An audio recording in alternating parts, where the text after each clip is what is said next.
என்னுடைய தாழ்வான request to the YouTube people, எவ்வளோ நம்ம நாட்டில் பிரச்சனைகள் நடந்துட்டு இருக்கு, எவ்வளோ கொடுமைகள் நடந்துட்டு இருக்கு.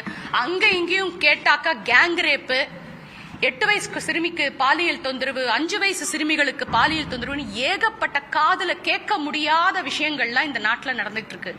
உங்களுக்கு அதை பத்திலாம் கவலை இல்லையா? எந்த நடிகர், எந்த செலிபிரிட்டி, எந்த பிலிம் ஃபீல்டில் இருக்கிறவங்க என்ன பண்றாங்க? சார், ஒரு யூடியூபர் ஒருத்தர் போட்டிருக்கிறாரு மீடியால, நிஜமாக நடந்தது என்னவென்றால், முதல்ல உங்களுக்கு நிஜம் எப்படி தெரியும்?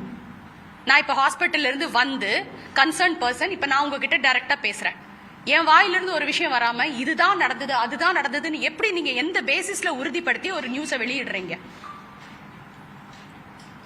நடந்தது இதுதான் அப்படின்னு சொல்லிட்டு ஒரு இன்ஃபர்மேஷன் இருக்கு, மொத்தம் தப்பா இருக்கு.